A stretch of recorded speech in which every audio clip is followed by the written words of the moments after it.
Pada manusia. Manusia itu bagaikan sebuah mesin metabolisme. Tubuh manusia membutuhkan zat makanan dan oksigen agar kegiatan metabolisme dapat berlangsung untuk menghasilkan energi yang dibutuhkan tubuh. Namun, seperti halnya sebuah mesin, dari hasil kegiatan metabolisme, manusia juga menghasilkan zat sisa yang bersifat racun dan harus segera dikeluarkan dari tubuh. Proses pengeluaran zat sisa pada manusia terbagi menjadi 3. 1. Ekskresi, yaitu proses pengeluaran zat sisa hasil dari kegiatan metabolisme yang tidak dibutuhkan lagi oleh tubuh. 2. Sekresi, yaitu proses pengeluaran zat sisa yang masih dapat digunakan lagi oleh tubuh, seperti hormon dan enzim. 3. Defekasi, yaitu proses pengeluaran zat sisa hasil pencernaan melalui anus. Pada bahasan video ini, kita akan membahas mengenai sistem ekskresi. Sistem ekskresi. Ekskresi adalah proses pengeluaran zat sisa hasil dari kegiatan metabolisme yang tidak dibutuhkan lagi oleh tubuh. Pada manusia, terdapat 4 organ yang bertanggung jawab dalam sistem ekskresi, yaitu ginjal, kulit, paru-paru, dan hati. Ginjal menghasilkan zat sisa berupa urin. Kulit menghasilkan zat sisa berupa keringat. Paru-paru menghasilkan zat sisa hasil pernafasan berupa karbon dioksida dan uap air. Hati menghasilkan empedu hasil perombakan dari sel darah merah. Struktur ginjal. Ginjal kurang lebih berbentuk sebagai berikut. Apabila dilakukan sayatan menyamping, maka akan terlihat struktur anatomi ginjal seperti pada gambar. Struktur ginjal terdiri atas bagian korteks atau kulit ginjal, medula atau sumsum ginjal, dan pelvis atau rongga ginjal. Di dalam ginjal juga terdapat pembuluh arteri tempat masuknya darah yang akan dibersihkan, disebut arteri renalis.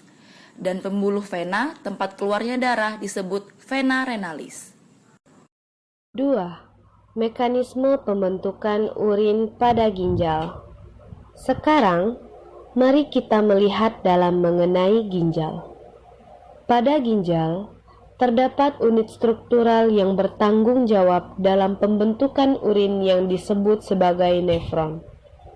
Nefron terbagi atas beberapa bagian.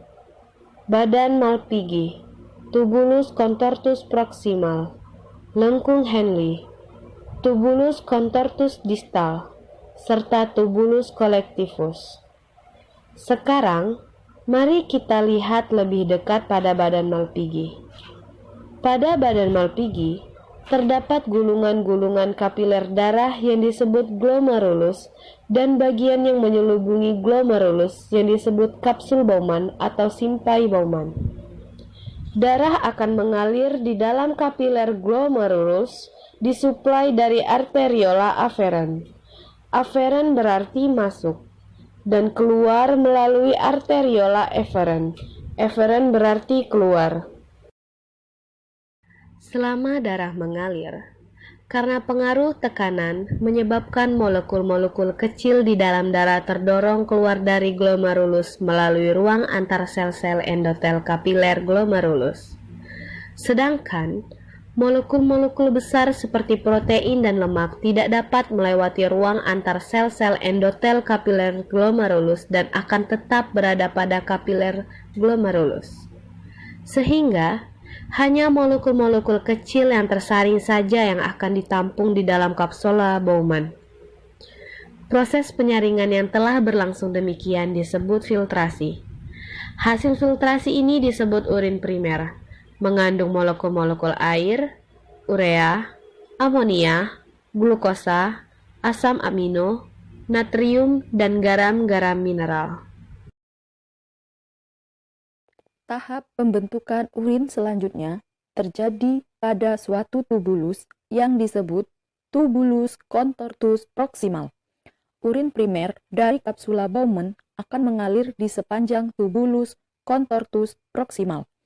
akan mengalami proses penyerapan kembali zat-zat yang masih berguna bagi tubuh, seperti air, glukosa, asam amino, dan garam-garam mineral menuju kapiler peritubulus, yaitu pembuluh kapiler darah yang mengelilingi tubulus nefron. Sebagian air akan diserap kembali ke dalam darah akibat pengaruh perbedaan tekanan osmotik antara urin primer dan darah. Glukosa dan asam amino akan diserap kembali melalui transport aktif melewati epitel tubulus menuju kapiler peritubulus, sedangkan molekul-molekul yang tidak berguna seperti urea dan amonia akan tetap berada pada tubulus contortus proximal. Proses penyerapan kembali yang telah berlangsung disebut reabsorpsi.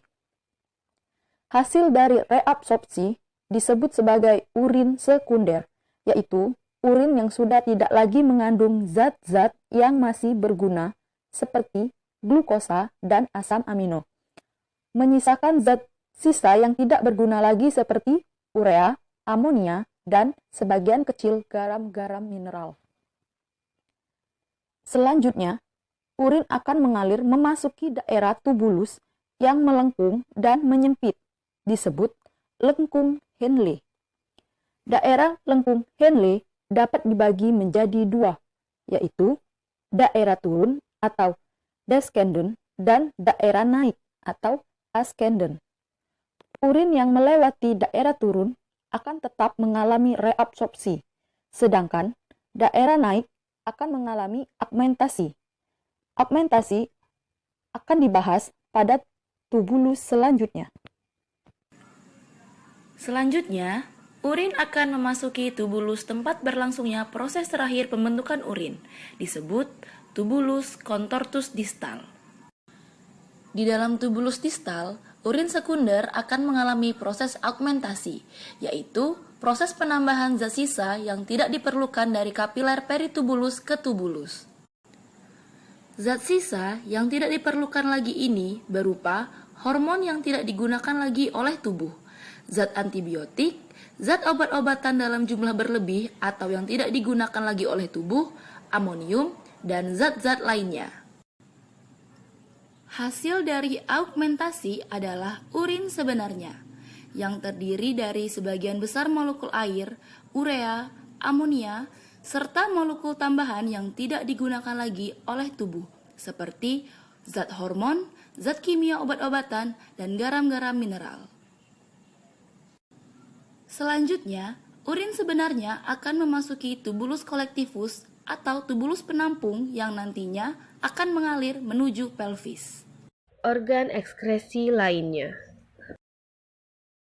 Selain ginjal, organ ekskresi lain pada tubuh manusia adalah kulit, paru-paru, dan hati. Baiklah, yang pertama adalah kulit. Kulit terbagi atas dua lapisan, epidermis dan dermis. Lebih lanjut dibahas pada bab sistem integumen. Pada bagian dermis, terdapat kelenjar keringat yang berfungsi menghasilkan keringat yang mengandung air dan garam-garam mineral. Keringat dihasilkan ketika kapiler pembuluh darah bawah kulit melebar karena pengaruh panas atau pengaruh hormonal dan sebagainya. Darah akan melewati lapisan bawah kulit atau subkutan lebih banyak. Sebagian air dan garam mineral akan berdifusi menuju kelenjar keringat, kemudian akan dihasilkan sebagai keringat yang nantinya akan keluar menuju pori-pori kulit. Paru-paru. Pada paru-paru terdapat alveolus, tempat terjadinya proses difusi oksigen dan karbon dioksida. Proses ini menyebabkan oksigen masuk ke dalam darah dan karbon dioksida dilepas menuju ruang alveolus. Dari alveolus, karbon dioksida kemudian dilepaskan keluar dari tubuh. Proses lebih lanjut dibahas pada bab sistem pernapasan. Hati. Sel-sel darah merah yang sudah tua akan dirombak menuju hati menjadi zat empedu.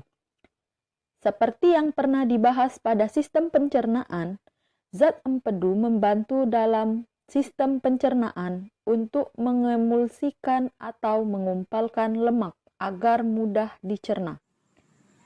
Contoh penyakit-penyakit pada sistem ekskresi. Batu ginjal. Batu ginjal disebabkan oleh urin tertampung dalam waktu yang lama dengan kandungan air yang sangat sedikit. Zat urea pada urin mengeras membentuk struktur kristal atau batuan tajam. Kristal batuan urea ini dapat ikut mengalir bersama urin menuju ureter ginjal. Karena strukturnya yang keras dan tajam, kristal batuan urea ini akan tersangkut pada ureter dan dapat melukai ureter, menyebabkan rasa sakit pada penderita. Diabetes insipidus. Diabetes ini disebabkan oleh gangguan pada hormon ADH. Hormon ini bertanggung jawab dalam proses pengaturan reabsorpsi. Ketika hormon ADH tidak berfungsi sebagaimana mestinya, proses reabsorpsi terganggu, sehingga kandungan zat-zat yang masih berguna seperti glukosa dan asam amino tidak diserap kembali dari urin primer. Akibatnya, urin yang dikeluarkan dari tubuh masih mengandung glukosa dan asam amino. Karena tidak maksimalnya proses reabsorpsi ini juga, tidak maksimal juga proses penyerapan kembali air menyebabkan jumlah air yang dibuang dari ginjal menjadi sangat banyak. Karena itulah, orang yang mengidap diabetes insipidus tampak tidak bertenaga dan sangat sering buang air kecil. Albuminuria. Gangguan ini disebabkan dari kandungan albumin atau protein darah pada urin. Hal ini disebabkan oleh adanya kerusakan atau pendarahan pada glomerulus sehingga protein darah dapat lolos masuk ke dalam urin.